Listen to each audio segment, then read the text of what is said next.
नमस्कार विद्यार्थी मित्रांनो, आज आपण मेन्सुरेशन या प्रकरणातील अतिशय महत्त्वाची अशी काही उदाहरणं या ठिकाणी सोडवणार आहोत. मागच्या व्हिडिओमध्ये आपण प्रॅक्टिस सेट 7.1 या प्रॅक्टिस सेटमधील एक्झाम्पल नंबर 1 to 7 हे त्या ठिकाणी कंप्लीट केलेले आहेत. आता या व्हिडिओमध्ये आपण एक्झाम्पल नंबर 8 पासून या ठिकाणी सुरुवात करणार आहोत. अतिशय इंटरेस्टिंग एक्झाम्पल्स या मेन्सुरेशनमध्ये या प्रकरणामध्ये दिलेले आहेत. आता जी उदाहरणं आपण सोडवणार आहोत त्या उदाहरणांमध्ये आपण ज्या काही सॉलिड फिगर्स आणि त्याच्या संदर्भातले सरफेस एरिया आणि व्हॉल्यूम या संदर्भात बघितलं. या सर्व फॉर्म्युल्यांचा एकत्रित आपल्याला विचार करून, म्हणजे मी असं म्हणेल की some of the figures they are combinations of the different type of the solids, just like as a hemisphere, cylinder, cone, like this. Means when there is a combination and by combination one of the solid figure is formed, we have to find the volume and surface area of the such of the solid figures. आपल्याला या कॉम्बिनेशनच्या कॉम्बिनेशनमधून तयार झालेले जे काही solid figures आहेत, या solid फिगर्सचा surface area आणि व्हॉल्यूमचा आपल्याला या ठिकाणी विचार करायचा आहे. अतिशय इंटरेस्टिंग एक्झाम्पल्स हे आहेत. यामध्ये त्याची जी प्रोसेस आहे सोडवण्याची ती थोडक्यात आपण लक्षात घेतली पाहिजे. बऱ्याच वेळा असं होतं की हे उदाहरणं सोडवत असताना सेपरेट आपल्याला विचार करावा लागतो किंवा कंबाईन विचार करावा लागतो. मग ह्या ज्या बाबी आहेत की सेपरेट विचार करायचा की कंबाईन विचार करायचा, हे आपल्याला ते उदाहरण बघून आपल्याला त्या ठिकाणी ठरवावं लागेल. आता एक उदाहरण आपल्या समोर दिसतं आहे. एक्झाम्पल नंबर 8 या ठिकाणी लिहिलेलं आहे, तुम्ही ते वाचू शकतात. In the figure a toy made from the hemisphere, a cylinder and a cone. म्हणजे या सॉलिड फिगरमध्ये 3 प्रकारच्या सॉलिड्स एकत्र आणून एक डायग्रॅम तयार झाली आहे किंवा एक सॉलिड फिगर तयार झालेली आहे. This is as shown in this figure. This is a one of the toy. Then find the total area of the toy. या टॉयचा आपल्याला टोटल एरिया काढायचा आहे. What are the given sides, radius, height, हे जे काही आपल्याला दिलेलं असेल ते आपल्याला डायग्रॅममध्ये दिलेलं असेल. त्या डायग्रॅमवरून आपण सहज ते कॅल्क्युलेट करू शकतो, घेऊ शकतो आणि आपल्याला सरफेस एरिया या टोटल सॉलिड फिगरचा काढायचा आहे. That is this is a one of the toy. This toy is a combination of these 3 solids. Now if we observe here the radius of the hemisphere, this is the hemisphere at the end of this toy, this is the hemisphere, and radius of this hemisphere is equal to radius of the cylinder and radius of the cone. म्हणजे ही diagram बघितल्यानंतर माझ्या काय लक्षात आलं पाहिजे, तर या solid फिगरला किंवा या सॉलिड फिगरची जी रेडियस आहे, हेमिस्फियरची रेडियस, सिलेंडरची रेडियस अँड कोनची रेडियस, या तिघं रेडियस इक्वल आहेत. The radius of the 3 solids are equal. Yes, हा एक मुद्दा आपल्या लक्षात आला पाहिजे. दुसरा भाग असा की आपल्याला त्या सॉलिड फिगरनुसार त्याचे जे डायमेन्शन्स असतील ते ओळखता आले पाहिजेत. आता या ठिकाणी हेमिस्फियर आहे. हेमिस्फियरची रेडियस 3 सेंटीमीटर आहे. Why? Because radius of cylinder, radius of cone and radius of the hemisphere are same. दुसरा भाग की हा सिलेंडर आहे. इथून इथपर्यंत बघा, मी तुम्हाला दाखवतोय इथपर्यंत. This is the cylinder. The height of that cylinder is 40 centimeter. या सिलेंडरची हाईट 40 सेंटीमीटर आहे.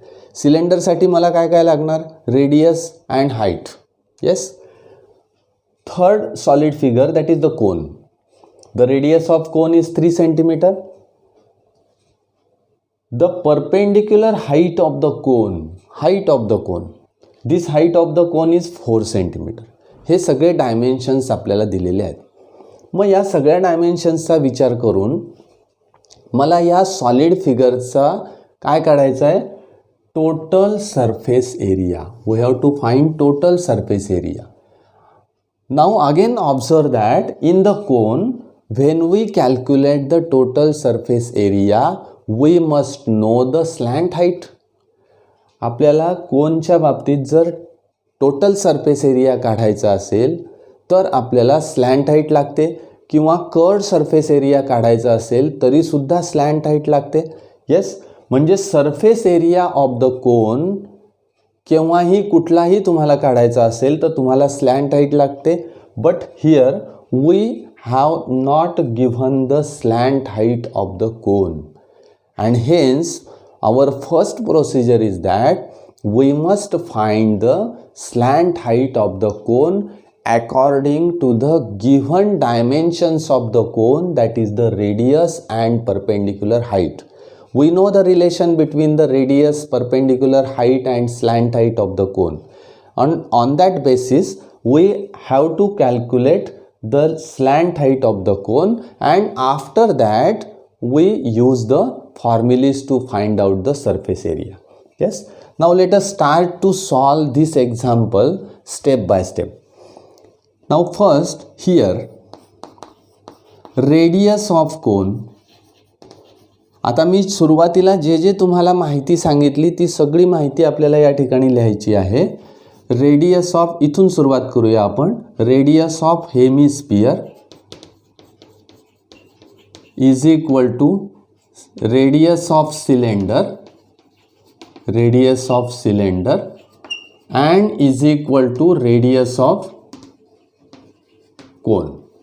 Yes, आता हे सगळे जे रेडियस आहे त्याला मी R असं म्हणतो. Means R is equal to 3 centimeter. Means when we take the radius of hemisphere we take 3 centimeter, radius of cylinder 3 centimeter, and radius of the cone is also 3 centimeter. Now for the cylinder, the height of the cylinder, आता या ठिकाणी दोन प्रकारच्या heights आहेत. Hemisphere सोडून द्या, उरलेला काय आहे तर सिलेंडर अँड कोन. मग तुम्हाला माहिती आहे की या कोनची जी हाईट आहे त्याला पण आपण h असं म्हणतो, स्मॉल h, आणि सिलेंडरची जी हाईट आहे त्याला सुद्धा आपण h म्हणूया. पण ह्या दोघं h वेगवेगळे आहेत कारण त्याच्या व्हॅल्यूज वेगवेगळ्या आहेत, बरोबर. म्हणून for cylinder we take h is equal to 40 centimeter, and for कोनसाठी h is equal to 4 centimeter. Yes, म्हणजे सिलेंडरसाठी h 40 सेंटीमीटर आणि कोनसाठी स्मॉल h मी वापरलेला आहे बघा. म्हणजे 4 centimetre this is the small h and 40 centimetre it is a capital H. ते कारण काय ते पुढे आपल्याला लक्षात येईल की ह्या अशा पद्धतीने काम आणायचं, बरोबर. पुढे जाऊया आपण की यामध्ये मला स्लॅन्ट हाईट काढावी लागेल. We must have to find the total surface area of the toy. आता या सरफेस एरिया ऑफ द टॉयचा विचार जर मी केला तर फक्त कोनसाठी विचारात घ्या. हा जो त्याचा बेस आहे तो इंटरनल झालेला आहे, त्यामुळे मला फक्त बाहेरचा भाग जो दिसतोय that is the curved surface area of the कोन. म्हणजे या सिलेंडरचा या कोनचा मला फक्त कर्व्ड सरफेस एरिया काढावा लागेल, आणि कर्व्ड सरफेस एरिया काढण्यासाठी मला स्लॅन्ट हाईट लागते. म्हणून me here we know that L square is equal to R square plus H square. Yes, this is the relation between the slant height, radius and perpendicular height of the cone. Put the values. L square is equal to, L square we have to find.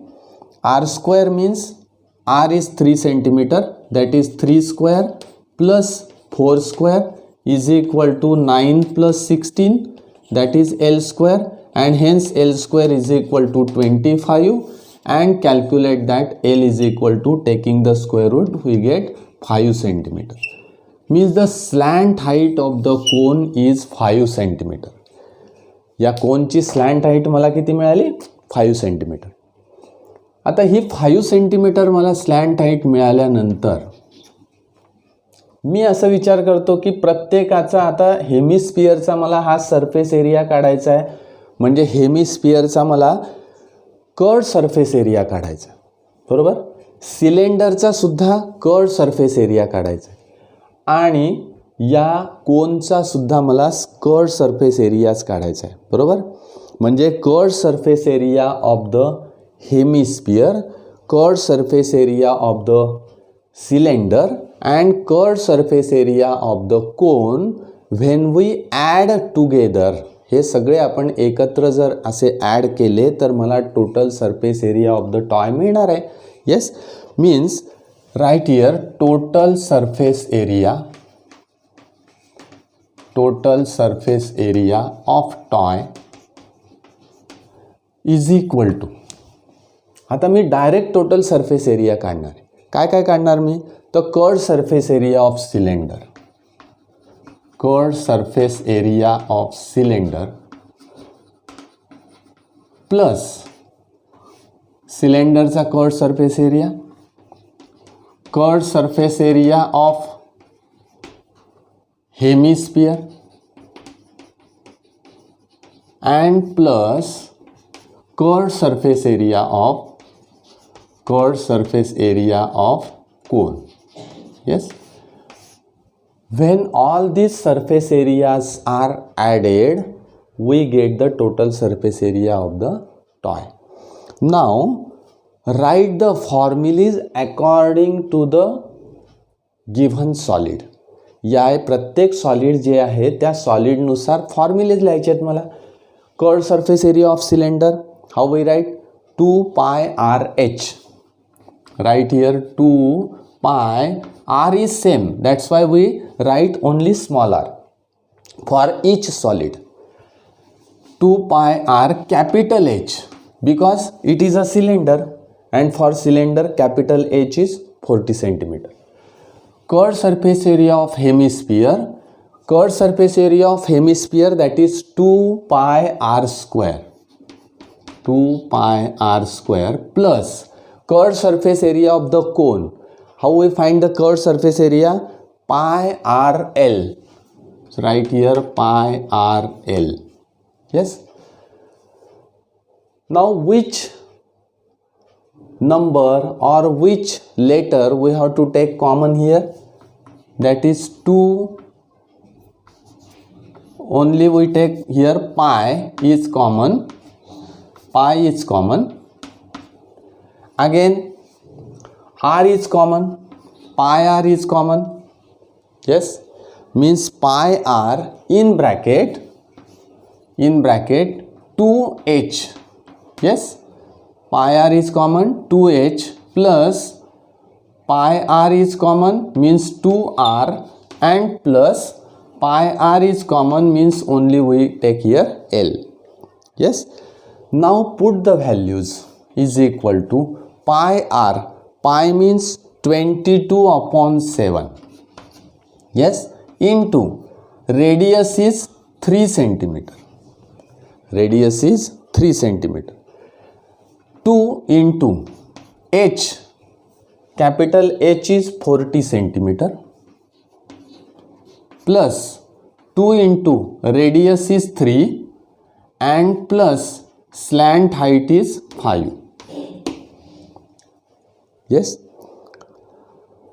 now calculate this is equal to 22/7 into 3, 40 into 2 that is 80, plus 3 into 2 that is 6, and plus 5. Yes, means if we add 22/7 into 3 into 80 plus 6 that is 86, 86 plus 5 that is 91. that is 91. Now if we calculate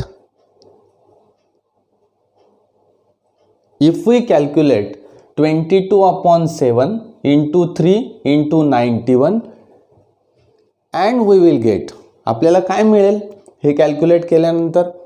मला या ठिकाणी 7 ने 91ला भाग द्यायचा आहे. 7, आता 7 ने 91ला भाग जातोय का बघूया आपण. 7 7 1 7, 2 उरलेत 13. yes, means 22 into 3 into 13 and here is बघा 22 into 3 into 13 असं केलं तरी चालेल. तुम्ही डायरेक्ट पायची व्हॅल्यू या ठिकाणी तशीच ठेवली तरी चालेल, कारण बऱ्याच वेळा असं असतं की या ठिकाणी हा 22/7 तसाच ठेवला तर म्हणजे पाय तसाच राहू देता येईल, म्हणजे इथून आपल्याला चेंजेस करता येतील. बघा हे तर कॅल्क्युलेट तुम्ही कराच, काही अडचण नाही, पण ही जी स्टेप आहे इथून मला पुढे जाता येईल.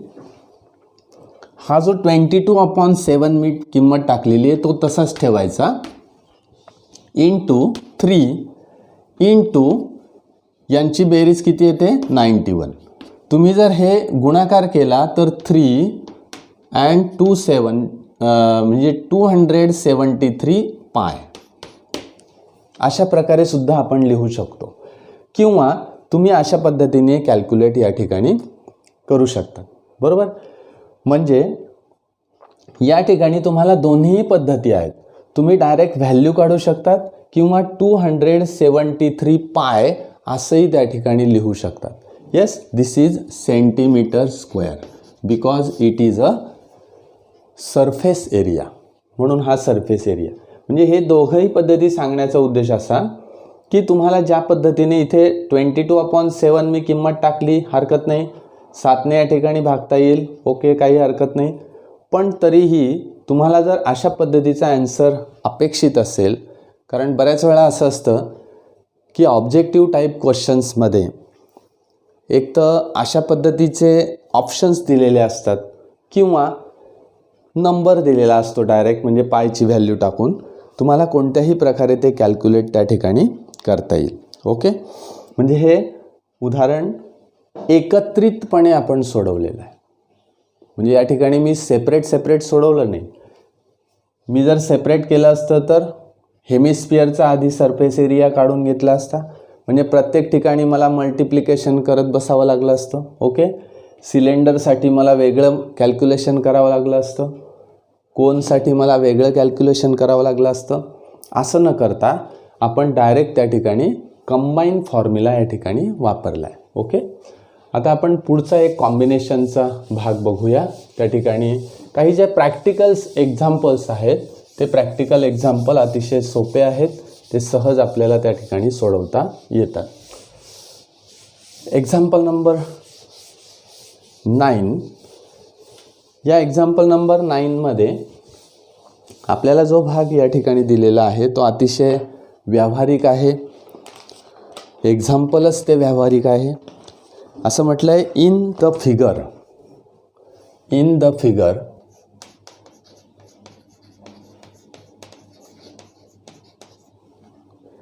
a cylinder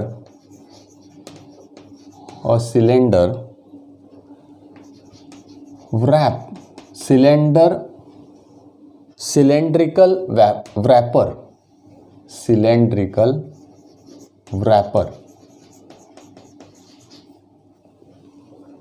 of flat tablets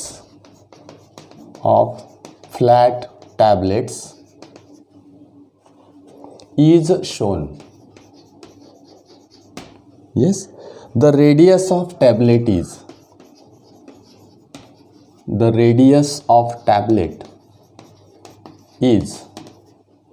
7 millimeter. Its thickness is 5 millimeter. How many such tablets such tablets are wrapped in the wrapper. मला हे जे उदाहरण सोडवायचं आहे, त्या ठिकाणी जे टॅबलेट्स असतात ते टॅबलेट एका कागदाच्या रॅपरमध्ये गुंडाळलेले आहेत, बरोबर आहे. अशा प्रकारच्या टॅबलेट्स आहेत. This is a wrapper, this is a cylindrical wrapper. Yes. आणि तुम्ही जर विचार केला तर अशा प्रकारची एक टॅबलेट या ठिकाणी आहे.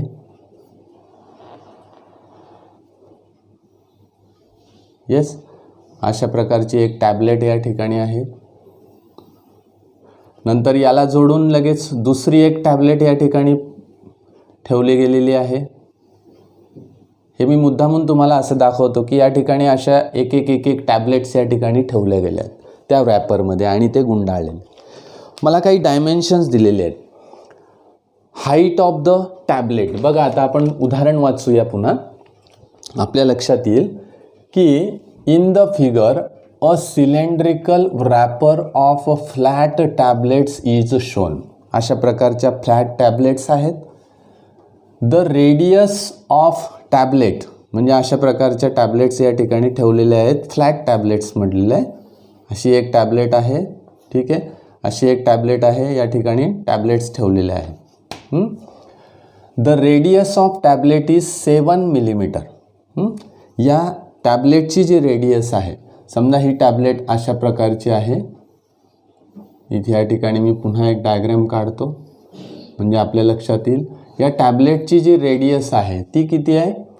Radius of the tablet is 7 millimeter. 7 millimeter. Its thickness म्हणजे बघा, this thickness is nothing but the height of that tablet. ही जी थिकनेस आहे ती किती आहे? 5 मिलीमीटर. येस. ह्या दोन डायमेन्शन्स आपल्याला दिलेले आहेत. मग अशा किती टॅबलेट्स या रॅपरमध्ये गुंडाळल्या जातील हे मला काढायचं, बरोबर. मग आता एक एक मुद्दा आपण विचारात घेऊया की फॉर टॅबलेट, टॅबलेट्सचा मी विचार केला तर it is a cylindrical type and that's why radius of tablet. आता टॅबलेटच्या बाबतीमध्ये मी स्मॉल आर जे आहे ते रेडियस म्हणून घेतो. येस. रेडियस किती आपले? 7 मिलीमीटर. 7 मिलीमीटर. त्यानंतर हाईट कॅपिटल एच हे टॅबलेटसाठी घेतो, ठीक आहे. Capital H is for the tablet and H is equal to 5 millimeter. मग आता आपल्याला काय अपेक्षित आहे तर याचं मिलीमीटरचं कन्व्हर्शन आपल्याला करावं लागेल सेंटीमीटरमध्ये. Because R is equal to 7 millimeter means 0.7 centimeter. Why? Because 7/10. Yes, that is 0.7 centimeter. Height is 5 millimeter means 0.5 centimeter. We convert it into the centimeter.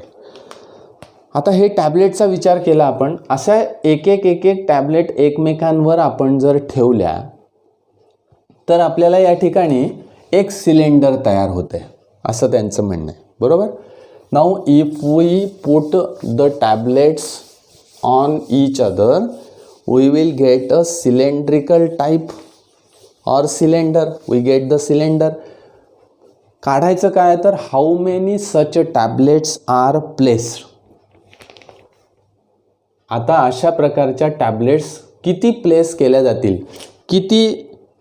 आता हे जे सिलेंडर तयार होतं आहे लास्ट म्हणजे टॅबलेट ठेवून तयार झालेलं जे सिलेंडर आहे त्याची जी हाईट आहे ती 10 सेंटीमीटर व्हायला हवी. तर अशा किती टॅबलेट्स या ठिकाणी ठेवल्या जातील, बरोबर. डायग्राममध्ये ते राहिलं होतं काढायचं. 10 सेंटीमीटर याची हाईट आहे. तर या 10 सेंटीमीटर एवढ्या याच्यामध्ये लेंथमध्ये किंवा हाईटमध्ये अशा किती टॅबलेट्स एकमेकांवर ठेवून त्या टॅबलेट्स बसतील. Number of tablets we have to find. मग याच्यासाठी मी काय करणार तर volume of the cylindrical wrapper. या सिलेंड्रिकल रॅपरची हाईट 10 सेंटीमीटर दिली आहे. बरोबर. म्हणजे volume of the cylindrical wrapper is equal to volume of the one tablet into number of tablets. मी फॉर्म्युला कसा लिहितोय बघा. Volume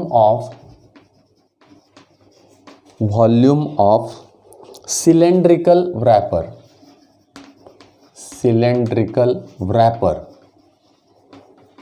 is equal to number of tablets into volume of one tablet. Yes, मला काढायचं काय तर number of tablets. मी इथे असं लिहितो, number of tablets is equal to volume of cylindrical wrapper divided by volume of one tablet. Yes, and is equal to. आता मी सगळे फॉर्म्युले या ठिकाणी लिहिणार आहे. Volume of cylindrical wrapper. आता सिलेंड्रिकल रॅपर जे आहे त्याचं व्हॉल्यूम, याच्यासाठी ही जी एच आहे ही 10 सेंटीमीटर आहे. मग इथे मी असं म्हणतो for cylindrical wrapper R is equal to same, that is 0.7 centimeter. Yes, and small h, that is the height is 10 centimeter. Yes, means here number of tablets is equal to pi small r small h divided by, बरोबर, pi r square h. Volume of cylindrical wrapper, that is pi r square h divided by volume of one tablet. Volume of one tablet is pi r square capital H. Yes, pi r square is cancels here, means only we get h upon h, म्हणजे small h upon capital H एवढंच मला मिळतंय. मग small h is 10 centimeter. What is capital H? Capital H is 0.5 centimeter. Yes, divide it. 0.5 centimeter means 10 upon 5 upon 10. हा 10 आपण वरती गुणाकारात न्यायचा आहे, म्हणजे या ठिकाणी कॅल्क्युलेशन होईल is equal to 10 into 10 upon 5, that is 100 upon 5, means is equal to 20 such tablets are placed there. एकूण 20 टॅब्लेट्स त्या ठिकाणी आपल्याला ठेवलेल्या आहेत असं या ठिकाणी दिसेल. अतिशय सोपी उदाहरणं की याच्यामध्ये आपल्याला काय करावं लागतं तर दिलेला जो व्हॉल्यूम आहे ते व्हॉल्यूम आणि प्रत्येक टॅब्लेटचं जे व्हॉल्यूम आहे त्यांची बेरीज हे इक्वल असेल. त्यामुळे हा कन्सेप्ट वापरून मला हे उदाहरणं सहज अशा पद्धतीची सोडवता येतं. ओके, याची पुन्हा तुम्ही घरी प्रॅक्टिस केली, कशा पद्धतीने आलेलं आहे डायग्राम काढून बघितला, आणि जे फॉर्म्युले मला माहिती आहेत त्या फॉर्म्युल्यांमध्ये स्मॉल एच कोणाला मानायचं, कॅपिटल एच कोणाला मानायचं, या पद्धतीने आपल्याला बघायला लागेल. ओके, नेक्स्ट एक्झाम्पलकडे जाऊया आपण.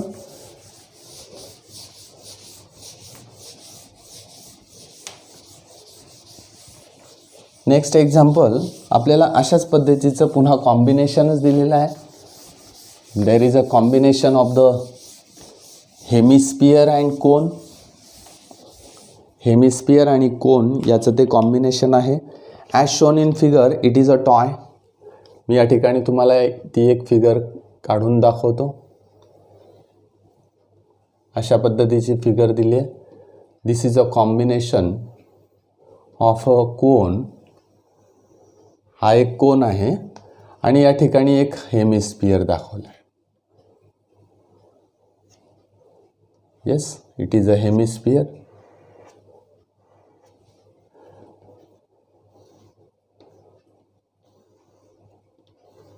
दिस is the radius, perpendicular height of the cone. अशा पद्धतीने मला दिलं आहे. This height is 4 centimeter. Radius of this cone is 3 centimeter. आता radius of the cone and radius of the hemisphere they are same. हे लगेच आपल्याला डायग्रॅम बघून लक्षात येतं आहे. डायग्रॅममध्ये काय दिलं आहे बघा. As shown in figure it is a toy. Its lower part is hemisphere. Its lower part is hemisphere and upper part is cone. याचा जो वरचा भाग आहे तो कोन आहे. Find the volume and surface area of the toy from measures. Question दिला आहे मला. Find the surface area, volume and surface area. Find the volume and surface area of the toy. Surface area आणि volume मला या ठिकाणी काढायचं. Put पाय is equal to 3.14 असं मला या ठिकाणी टाकायचं. आता मला ज्यावेळेस कोन त्या ठिकाणी दिलेला आहे तर कोनचा सरफेस एरिया जेव्हा मला काढावा लागतो त्यावेळेस मला स्लॅन्ट हाईट माहिती पाहिजे. हा सगळ्यात बेसिक भाग आहे. बऱ्याच वेळा आपण उदाहरण सोडवायला सुरुवात करतो आणि मग आपल्याला आठवतं की अरे याच्यामध्ये एल दिलेलीच नाही आहे. आपण फॉर्म्युला लिहून टाकतो आणि नंतर मग एलचं आपल्याला लक्षात येतं की एलची व्हॅल्यू मला माहीत नाही. या ठिकाणी एच दिलेली आहे 4 सेंटीमीटर, 3 सेंटीमीटर. स्लॅन्ट हाईट मला काढता येईल दॅट इज 5 सेंटीमीटर. हे तर पायथागोरियन ट्रिपलेट आहे त्यामुळे सहज माझ्या लक्षात येतं. ओके. म्हणजे आता इथे पहिला मुद्दा माझ्या लक्षात येईल की radius of cone is equal to radius of hemisphere. Yes. And hence R is equal to 3 centimeter. दोघं सॉलिडचे रेडियस सेम आहे that is 3 centimeter. Now for cone R is equal to 3 centimeter and H is equal to 4 centimeter and hence we know that आपल्याला काय माहिती आहे. we know that L square is equal to R square plus H square means L square is equal to R square means 3 square plus 4 square is equal to 9 plus 16 and hence L square is equal to 25. L is equal to 5 centimeter. yes. आपण slant height लगेच काढून घेतली. आता पुढे जाऊया. आपण slant height काढून झाल्यानंतर मला सरफेस एरियाचा विचार करावा लागेल. आता या पूर्ण सॉलिड फिगरचा सरफेस एरिया म्हणजेच नेमकं काय तर curved surface area of the cone plus curved surface area of the hemisphere. या दोघांचाही सरफेस एरिया मी ॲड केला की मला टोटल या सॉलिड फिगरचा सरफेस एरिया मिळून जाईल. येस. म्हणून मी आता या ठिकाणी लिहिताना addition of surface areas of this 2 solid figures या दोघांचा मी विचार करणार. डायरेक्ट फॉर्म्युला लिहिणार. म्हणजे या ठिकाणी आपल्याला फॉर्म्युला जर लिहिला तर त्या ठिकाणी आपल्याला काही पदं कॉमन काढता येतात आणि ते कॉमन काढलेले जे आहेत ते पटकन आपल्याला लक्षात येतात. Yes. Now the surface area of toy. Surface area of toy is equal to कसं काढणार मी तर curved surface area of hemisphere किंवा surface area of hemisphere. Curved surface area म्हटलं तरी चालेल, नुसतं सरफेस एरिया ऑफ हेमिस्फियर म्हटलं तरी चालेल, plus curved surface area of cone. Yes. या दोघांचीही मला काय करावी लागेल बेरीज करावी लागेल. Is equal to curved surface area of hemisphere pi 2 pi r square. r is same plus curved surface area of cone 2 pi r l. Curved surface area of cone pi r l. मग याच्यातून common काय निघतंय बघा. Is equal to pi r is common. Pi आणि r या ठिकाणी common काढता येईल. इथे येईल 2r plus L is equal to, आता पायची व्हॅल्यू मला 3.14 टाकायची आहे, into radius is 3, 2r 2 into 3 and plus L means 5. हे सहज मला या ठिकाणी कॅल्क्युलेशन करता येईल. बरोबर. या ठिकाणी मी कॅल्क्युलेशन करताना मला काय काय करता येईल बघा. इज इक्वल टू 3.14 इंटू हा 3 तसाच राहील, into 3 into 2 that is 6, 6 plus 5 that is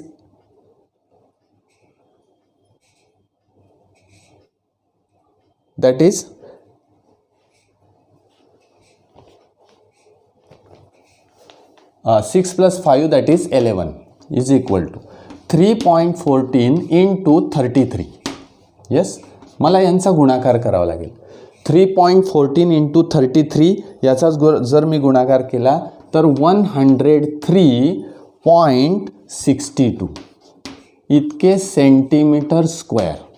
this is the surface area or total surface area of the toy. बरोबर. हे जे कॅल्क्युलेशन आहे याच्यामध्ये आपल्याला स्वतः करावं लागेल, कारण हे कॅल्क्युलेशन्स असे असतात की या ठिकाणी प्रत्येकाचा व्यक्ती बदलली की कॅल्क्युलेशन बदलतात. त्यामुळे आपल्याला ते विचार करावा लागेल. एकदा आपण ही प्रोसेस लक्षात घेतली की पुढचं कॅल्क्युलेशन हे आपल्या हातात असतं. त्यामुळे ते सहज आपल्याला त्या ठिकाणी करता येईल. आता पुढचा भाग आपण विचारात घेऊया की how to find the volume of the toy. या टॉयचं आपल्याला व्हॉल्यूम काढायचं. येस, आता व्हॉल्यूम ऑफ द टॉय याच ठिकाणी आपण लिहूया. व्हॉल्यूम ऑफ टॉय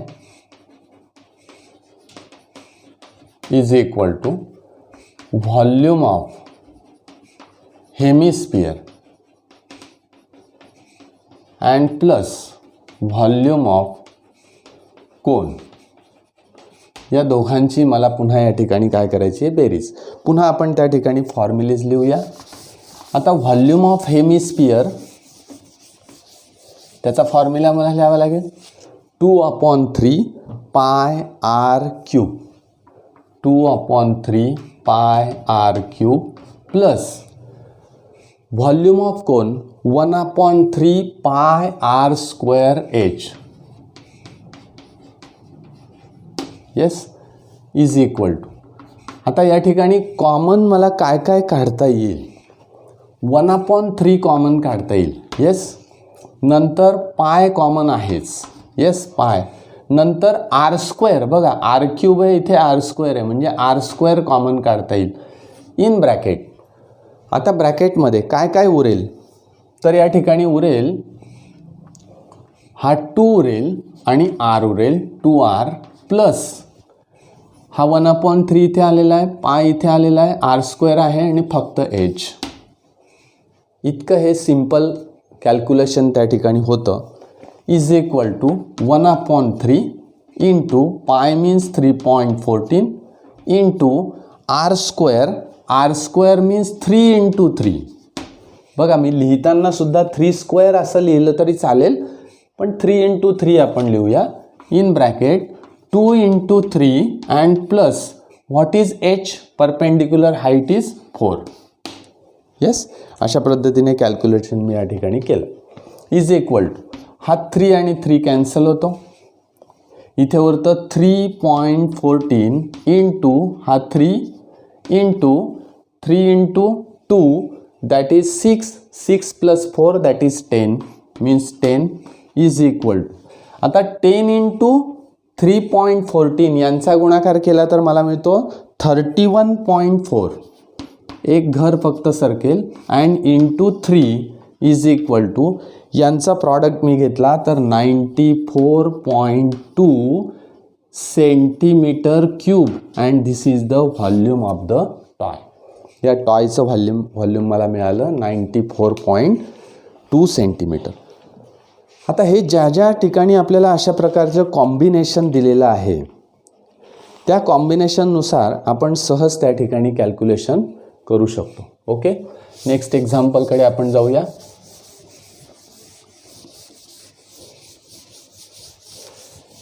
एक आपल्याला डायग्रॅम पुन्हा त्या ठिकाणी दिलेली आहे आणि त्या डायग्रॅमनुसार आपल्याला विचार करायचा आहे की find the surface area and volume of the beach ball as shown in the figure. Beach ball अशा पद्धतीने तुम्हाला दिलेला आहे आणि त्या बीच बॉलचं तुम्हाला काय काढायचं आहे,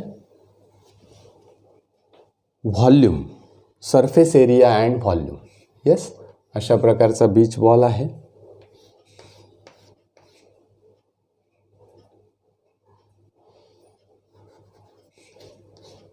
डायग्रामसुद्धा आपल्याला काढता आली पाहिजे. त्यामुळे मी असा विचार करतोय की या ठिकाणी आपल्याला ती डायग्रॅम सहज काढता आली पाहिजे. This is the beach ball.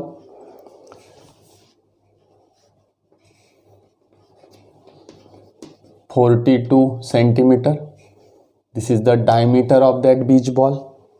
बघा, डायग्रॅममध्ये जे एक्सप्लेन केलेलं आहे त्याचा अर्थ आपल्याला लागला पाहिजे.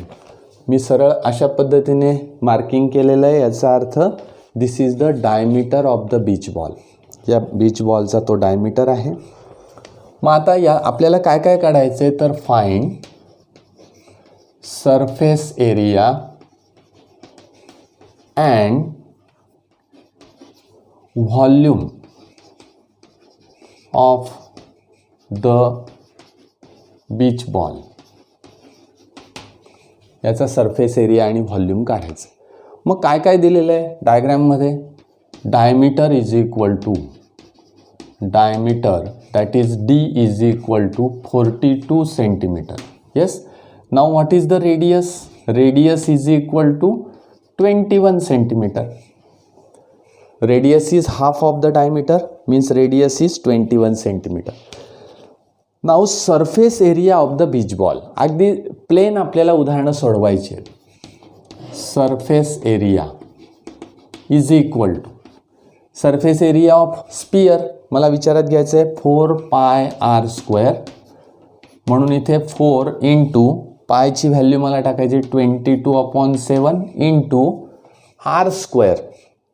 आता बघा, मी 22/7 या ठिकाणी व्हॅल्यू मला दिलेली नाही की कोणती व्हॅल्यू पायची त्या ठिकाणी टाकायची, परंतु असा विचार करायचा आपण की पुढचे जे व्हॅल्यूज आहेत, रेडियस असेल, हाईट असेल, तर या व्हॅल्यू अशा असाव्यात की त्याला 7ने भाग जातो. बरोबर आहे. Means the numbers which have divisible by 7, ते नंबर जर 7ने भाग जाणारे असतील, if the numbers they are divisible by 7, then we put the value of the pi is 22/7. हा साधा नियम आपण या ठिकाणी विचारात घ्यायचा. 22/7 into r², radius is 21, that is 21 into 21. आता तुमच्या लक्षात आलं असेल की मी या ठिकाणी 22/7 का घेतला.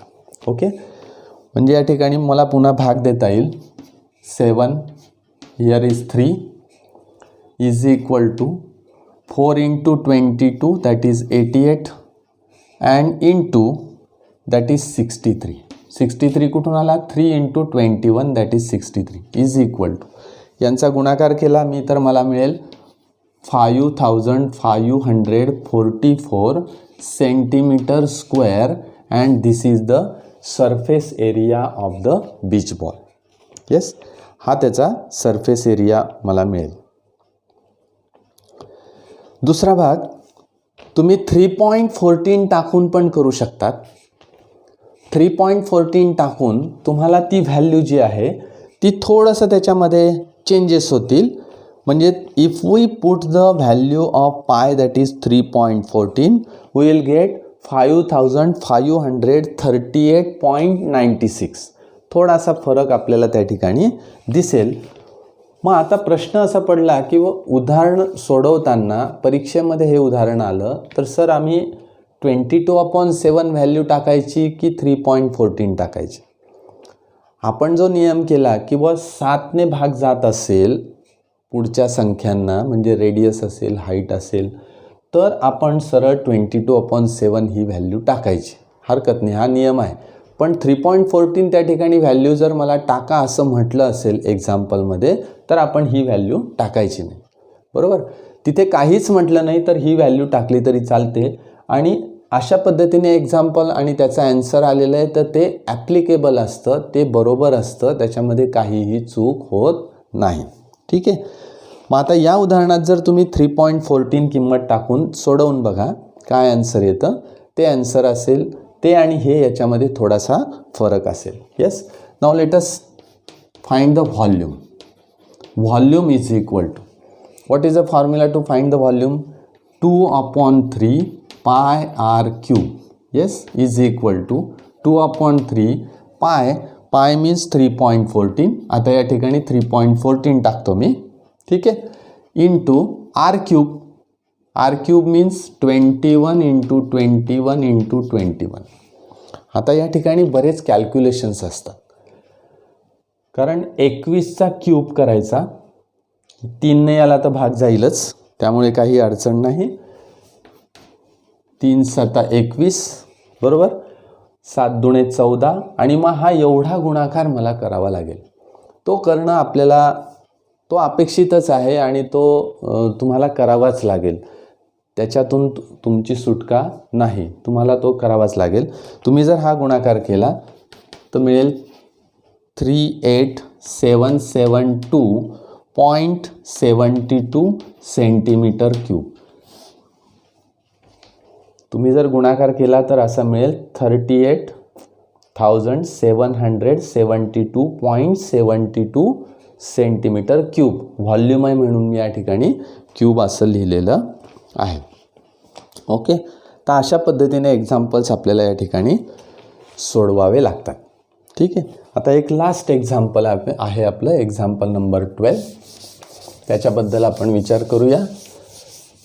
हे जे एक्झाम्पल दिलेलं आहे ते अतिशय महत्त्वाचं आहे असं म्हणण्यापेक्षा त्याच्यामध्ये जो कन्सेप्ट दिलेला आहे तो सायंटिफिक आहे, तो आपल्या लक्षात आला पाहिजे. एक्झाम्पल अशा पद्धतीने दिलेलं आहे. As shown in figure, a cylindrical glass contain water. बरोबर. म्हणजे एक फिगरमध्ये अशा प्रकारे सिलेंड्रिकल ग्लास आहे आणि त्याच्यामध्ये पाणी दिलेलं आहे.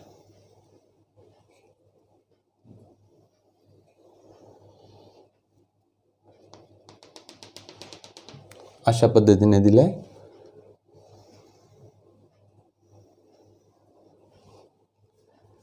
and here is one of the ball, metallic ball.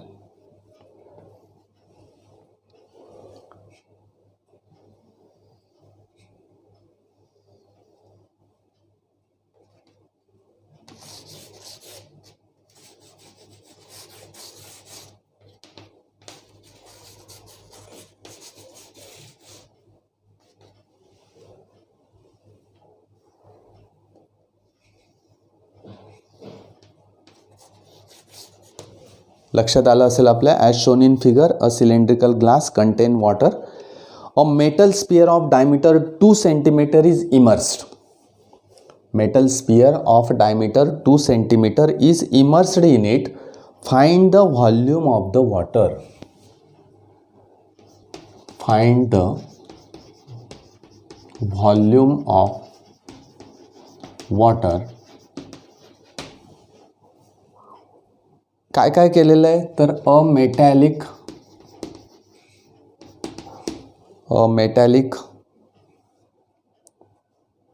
किंवा metal sphere is immersed in water. Diameter is equal to 2 cm. त्याचा डायमीटर 2 cm आहे. आता इथे काय असेल तर when we drop any object into the liquid, this is the Archimedes principle. हे Archimedes principle आहे. कुठलाही पदार्थ जर पाण्यात किंवा द्रवामध्ये बुडवला तर तो पदार्थ त्याच्या आकारमाना एवढं पाणी बाजूला सारतो. हा मराठीतला नियम. बरोबर.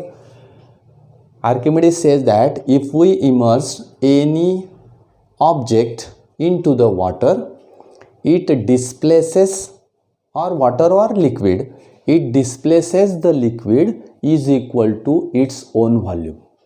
तो स्वतःच्या व्हॉल्यूम एवढं पाणी काय करतो, बाजूला सारतो. आता या ठिकाणी पाणी एवढं घेतलेलं आहेच. आता या पाण्यामध्ये हा 2 सेंटीमीटर डायमीटर असलेला हा मेटॅलिक बॉल या ठिकाणी टाकला तर काय घडेल, तर ही जी लेव्हल पाण्याची आलेली आहे, हे एक सिलेंडरच आहे. This is the cylinder. Yes, हे एक सिलेंडर आहे. आणि मग या सिलेंडरची हाईट किती आहे, तर 30 सेंटीमीटर आहे. म्हणजे ॲक्च्युअली हा जो बॉल आहे, मेटॅलिक बॉल, तो त्या पाण्यामध्ये टाकल्यानंतरची ही हाईट आहे, दॅट इज 30 सेंटीमीटर. समजा असा विचार करा की हा मेटॅलिक बॉल आपण त्या ठिकाणाहून काढून घेतला. हा मेटॅलिक बॉल काढून घेतल्यानंतर ही पाण्याची पातळी खाली येईल, बरोबर. पाण्याची पातळी खाली येईल म्हणजे ही हाईट कमी होईल. मग मला काय विचार करायचा आहे की मला व्हॉल्यूम ऑफ वॉटर विचारात घ्यायचं आहे. म्हणजे volume of the metallic ball, if we subtract this volume of this metallic ball from the volume of the cylinder at which the water is filled, जिथपर्यंत ते पाणी भरलेलं आहे तेवढंच सिलेंडर जे आहे त्या व्हॉल्यूममधून मला व्हॉल्यूम ऑफ मेटॅलिक स्पियर काय करावं लागेल, मायनस करावं लागेल. येस, म्हणून आपण असा विचार करूया की व्हॉल्यूम ऑफ द सिलेंडर. आता या सिलेंडरचं या ठिकाणी रेडियससुद्धा दिलेली आहे, कारण ती द्यावीच लागेल. या ठिकाणी मला डायग्राममध्ये याचा डायमीटर दिलेला आहे 14 सेंटीमीटर. येस, कोणाचा, सिलेंडरचा. येस, तो डायमीटर मला या ठिकाणी दिलेला आहे 14 सेंटीमीटर. मी या ठिकाणी लिहिणार की for metal sphere diameter is equal to 2 centimeter and hence radius is equal to 1 centimeter. दूसरा भाग फॉर सिलेंडरसाठी मला हाईट दिलेली आहे बघा, h is equal to what, 30 centimeter. Yes, and radius of the cylinder मी कॅपिटल R म्हणतोय. आता कशासाठी, for the radius of the cylinder, त्याच्यासाठी मी कॅपिटल R म्हणतोय. Radius is 14 centimeter, it is a diameter, means radius is 7 centimeter. Yes, आता मला विचारात काय घ्यायचं आहे, तर volume of water is equal to volume of cylinder at height 30 centimeter. Yes, minus बघा, म्हणजे त्या सिलेंडरचं व्हॉल्यूम मला हवं आहे, पण कुठपर्यंत, तर 30 सेंटीमीटरपर्यंतचंच व्हॉल्यूम मला हवं आहे. Yes, minus volume of metal स्पियरचं व्हॉल्यूम मला काय करायचं आहे, त्या ठिकाणाहून मायनस करायचं आहे. येस, आता आपण फॉर्म्युलीज लिहूया.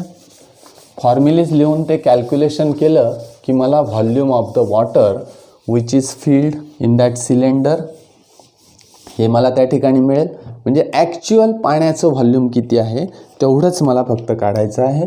Is equal to volume of cylinder at height 30 centimeter, means we write here pi R square H. Yes, minus volume of the metal स्पियरची रेडियस मला दिली, त्याच्यावरून व्हॉल्यूम काढता येईल. 4/3 पाय कॅपिटल R क्यूब. बघा, आपण सिलेंडरसाठी आपण R म्हटलं आहे, ठीक आहे. आपण या ठिकाणी कॅपिटल R म्हणूया आणि या ठिकाणी रेडियस स्मॉल r म्हणूया. येस, हे या ठिकाणी मला विचारात घेता येईल.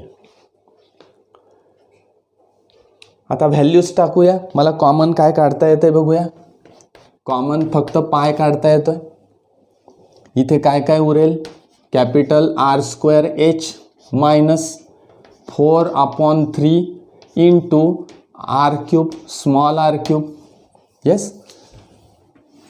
कॅल्क्युलेशन मी केल्यानंतर किंवा त्याच्या व्हॅल्यूज आपण टाकूया. या ठिकाणी येईल pi capital R square 7 × 7 into h means 30, height of that cylinder that is 30. नंतर -4/3 into 1 cube. What is 1? 1 is the radius of the sphere. हे बघा r, that is radius of the sphere, that is 1 centimeter. Put here is equal to, या ठिकाणी पाय तसाच ठेवा, 7 × 7 × 30 बरोबर. म्हणजे मला इथे मिळेल 49 × 30 अँड -4/3. अशा पद्धतीने मला या ठिकाणी मिळेल. मग आता 4/3 ची व्हॅल्यू डेसिमलमध्ये मला काढता येईल. यांचा जर मी गुणाकार केला तर तो होईल 1470 -1.33. तुम्ही जर 4/3 ला डेसिमलमध्ये रूपांतर केलं तर 1.33 होईल. इज इक्वल टू, यांचा डिफरन्स मला घ्यायचा आहे. द डिफरन्स इज 1468.67 आणि हा पाय तसाच ठेवायचा. इतके centimetre cube. This is the volume of the water. This is the volume of the water. आता या ठिकाणी सोडवताना एक एक मुद्दा आपण लक्षात घ्यायचा की एवढं सिलेंडर आहे, ही त्याचं डायमीटर आहे. हा सॉलिड इमर्स केल्यानंतर वाढलेली पाण्याची पातळी ही धरून आपल्याला विचारात घ्यायचं आहे. म्हणजे ह्या बॉलचं व्हॉल्यूम जर मी वजा केलं तर मला टोटल त्या व्हॉल्यूम ऑफ वॉटर मिळेल. असा विचार आपल्याला करायचा आहे. वेगवेगळी जी उदाहरणं आहेत, या उदाहरणांमध्ये जे सॉलिड फिगर्स आपल्याला दिलेले असतात ते काही कंबाईन असतात. त्याचा कंबाईन विचार करायचा आहे. सेपरेट विचार केला तर थोडंसं आपल्याला कॅल्क्युलेशन जास्त करावं लागेल. ठीक आहे. आज आपण या ठिकाणी थांबणार आहोत. अतिशय इम्पॉर्टंट एक्झाम्पल्स, महत्त्वाची उदाहरणं मी घेतलेली आहेत. अशा पद्धतीची जी उदाहरणं आहेत ती तुम्ही इतर पुस्तकांमधून शोधा आणि सोडवण्याचा प्रयत्न करा. ओके. आज आपण या ठिकाणी थांबूया. धन्यवाद.